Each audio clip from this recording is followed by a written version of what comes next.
The K-pop industry is a high-pressure machine of perfectly curated images and carefully timed public releases.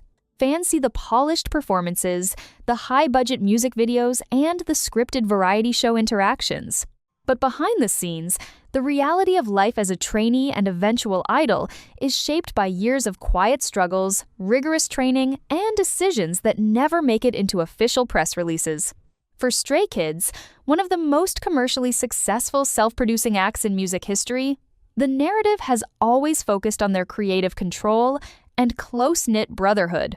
Yet, even within a group built on transparency and self-production, certain details regarding their formation, the volatile trainee process, and the private realities of their career remained tucked away for years. Recently, authorized commentary and retrospective accounts have finally pulled back the curtain on these experiences. What was the true cost of their debut, and what really happened during those silent years before they took the world stage? Number 8. The selection architect, Bang Chan. Before the cameras began rolling on the 2017 survival reality show, the trajectory of Stray Kids was fundamentally different from any other JYP Entertainment group. In a departure from the established K-pop paradigm where agency executives dictate the group's composition, the power rested with Bang Chan. Having endured a grueling 7-year trainee period, the longest of the current lineup, Chan was granted the rare authority to personally handpick his teammates from the pool of active JYP trainees. This decision was not merely administrative, it was a strategic move to ensure the group's internal synergy and artistic direction were built on genuine personal connections rather than manufactured compatibility. By selecting individuals whose work ethic, creative drive, and personality balanced his own, Chan effectively engineered the group's self-producing identity before their public unveiling. This level of autonomy for a trainee was unprecedented within the company at the time, reflecting the immense trust JYP placed in his vision. This unique formation process meant that when the 9 initial members began their missions, they were already a functional, cohesive unit, rather than a collection of individuals struggling to align. The foundational bond, established long before they were ever branded as Stray Kids, became the essential infrastructure that sustained them through the high-stakes pressure of survival evaluations and eventually their rapid global rise. While the public often focuses on the final lineup that debuted in 2018, the real story lies in the years of quiet, meticulous curation that Chan performed in the shadows of the practice rooms. The weight of choosing his own brothers, knowing that one wrong decision could derail the collective dream for everyone involved, is a pressure most idols never have to face. Understanding how this group was assembled offers a stark perspective on why their camaraderie feels so distinct in an industry often defined by fleeting professional partnerships. Ready to see which member's hidden path to the stage almost ended before it began? Number 7. The silent transition, Lee No. Before Lee No became a cornerstone of Stray Kids' performance and dance identity, he existed in a world far removed from the hyper-polished stages of K-pop. While many trainees spend their entire formative years focused solely on debut preparations, Lee No entered the industry with a professional background as a backup dancer for BTS. This role required him to observe the industry from the periphery, providing him with a nuanced, often sobering view of the idol hierarchy and the immense physical toll of high-level performance. When he finally transitioned into the JYP trainee system, he faced a unique hurdle: unlearning his established habits as a background performer to embrace the distinct stage presence required of an idol lead. This internal shift was far from seamless. During the early stages of his training, he faced significant critiques regarding his vocal stability and emotional delivery, elements that were not his primary focus as a dancer. His struggle to bridge the gap between his technical prowess in choreography and his development as a vocalist was a point of tension that nearly saw him eliminated during the group's pre-debut survival reality show. The pressure to conform to the agency's expectations while retaining his individuality as a performer was a source of intense personal doubt. It was a period defined by quiet repetition in empty studios, forcing him to refine his technique under the microscope of rigid evaluation. His eventual survival and maturation into a powerhouse vocalist and dancer proved that his adaptability was as refined as his footwork. This transition wasn't just about learning new steps. It was about fundamentally reshaping his professional identity under extreme scrutiny. But what if the next member's path to the lineup wasn't even meant to happen at all? Number 6. The unexpected recruitment, Felix. The journey of Felix Yongbok Lee into the K-pop stratosphere is defined by a series of high-stakes logistical hurdles that nearly ended his career before he arrived in South Korea. Raised in Australia, Felix was scouted in his home country, but his transition to Seoul was marked by a profound cultural and linguistic barrier. Unlike members who grew up within the Korean school system, Felix arrived at the JYP Training Center with only a rudimentary grasp of the language, making the intense daily critiques and complex songwriting sessions exponentially more difficult to navigate. This language gap was not just a communication issue, it was a barrier to his emotional expression and creative integration within the group. For months, he operated in a state of sensory overload, attempting to master the technical requirements of choreography and vocal training while simultaneously decoding the social nuances of a high-pressure environment where every interaction was recorded for evaluation.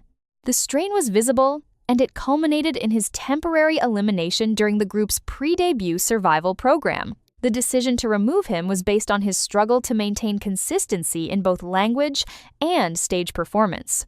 However, his eventual reinstatement was not a gift. It was an acknowledgement of the distinct vocal texture and stage presence he brought to the group's sound. The Felix effect, his signature deep register rap, became a defining brand element for Stray Kids, but this was only possible because he spent months in isolation, literally reading Korean children's books to build a vocabulary that would allow him to function in the studio. He had to build a secondary persona just to survive the rehearsal room, a fact that remains one of the most demanding personal transformations in the group's history. Is the next member's story defined by a similar degree of isolation? Number 5. The versatility paradox, Han. Within the creative engine of Stray Kids, Han Ji-sung is frequently cited as the primary lyrical architect. Yet, the reality of his output is far more complex and demanding than a simple songwriting credit suggests. Han was recruited under the expectation that he would master multiple roles simultaneously: lead rapper, high-note vocalist, and producer. This all-rounder requirement is the most common cause of burnout among idols, as it demands constant creative output regardless of physical or emotional fatigue. During the group's early years, Han was tasked with drafting the core thematic skeletons for their discography, a process that required him to synthesize his own experiences with the group's evolving narrative while maintaining a high standard of technical precision. The pressure to maintain this level of creative consistency meant that his downtime was almost non-existent. Every moment away from the stage or practice room was redirected into the production studio. This relentless cycle led to periods of intense internal exhaustion, which remained largely shielded from the public to preserve the group's high-energy image. The JYP management eventually acknowledged that this creative burden required a specific, isolated environment to manage, leading to changes in how the members balanced their personal lives with their studio obligations. Han's ability to weave intricate, often melancholic lyrical themes into high-intensity tracks, while grappling with the expectations of his multifaceted role, is a testament to his discipline, but it also highlights the hidden cost of being the group's creative pillar. He wasn't just performing, he was engineering the emotional trajectory of the band's identity while simultaneously navigating his own professional identity. If the pressure to produce was this high for the main songwriter, what about the member whose role was arguably the most physically taxing? Number 4.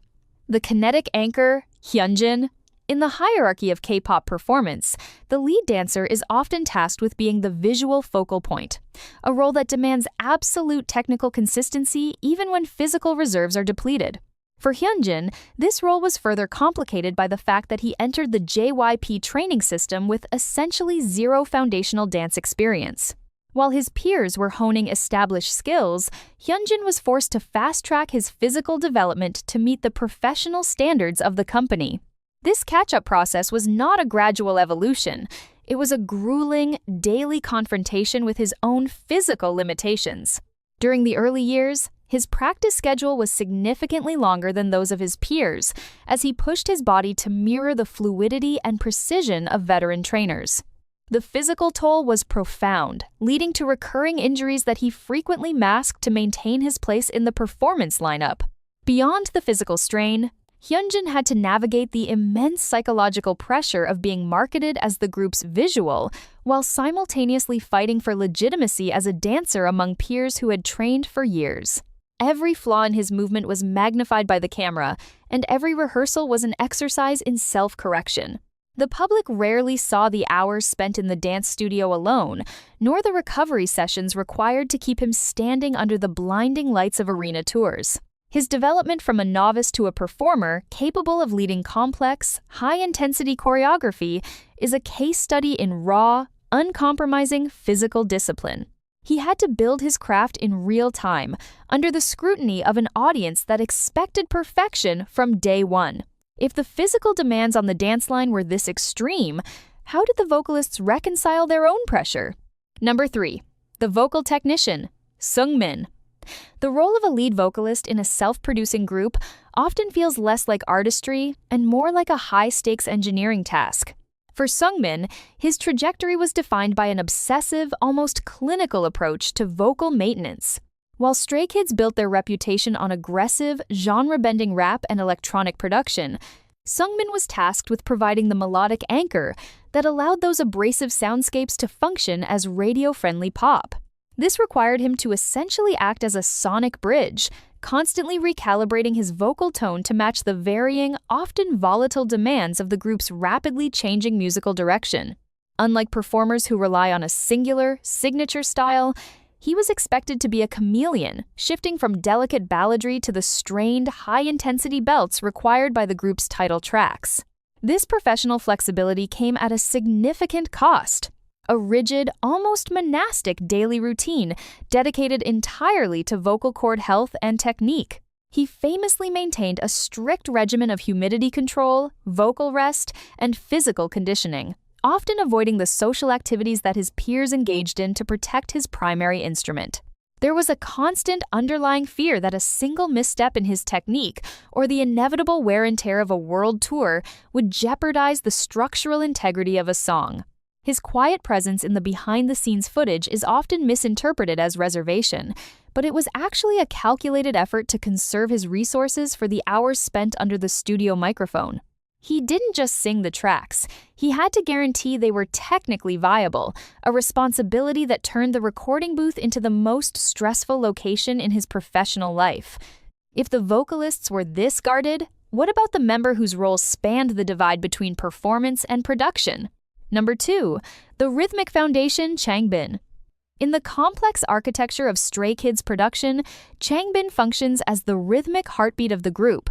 His entry into the trainee program was based on a singular, rare ability, the capacity to maintain high-velocity lyrical delivery without compromising the clarity or the intended emotional resonance of a track.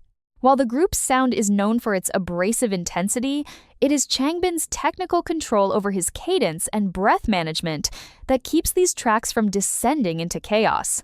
This capability made him the primary consultant for the group's noise music identity, a term the members themselves adopted to describe their bold, electronic-heavy sound. However, this reputation became a professional double-edged sword. Because he was the go-to member for high-intensity rap, he was often pigeonholed into a specific creative output, tasked with maintaining that aggressive sonic profile even when he sought to explore more melodic or experimental territory. The internal friction between his desire for artistic evolution and the agency's pressure to deliver the classic Stray Kids sound was a persistent point of contention. His creative process in the studio often involved hours of iterative recording, discarding dozens of takes to ensure that every syllable hit the beat with absolute mathematical precision. The public perception of his confident, bold persona on stage obscures the reality of his hypercritical internal process, where he is arguably his own harshest evaluator. He carries the weight of the group's signature sound on his shoulders, knowing that the Stray Kids vibe relies heavily on his ability to sustain that specific, high-octane energy consistently. If this is the toll taken on the architects of their sound, what remains for the youngest member who had to grow up under this exact same pressure cooker? Number 1. The youngest strategist. N. Jeongin, known as I. N faced a challenge that remains the most daunting in the K-pop training model, growing up in public. While his peers entered the trainee system as young adults, IN began his journey at a developmental stage where his vocal range, physical stature, and professional identity were still in flux. He was tasked with navigating the intense technical requirements of the JYP system, while his own body and voice were undergoing natural puberty. This created a recurring cycle of frustration. He would master a vocal technique or a dance sequence, only to have his physical development render those achievements obsolete within months. He had to learn to adapt to a changing instrument while the world watched.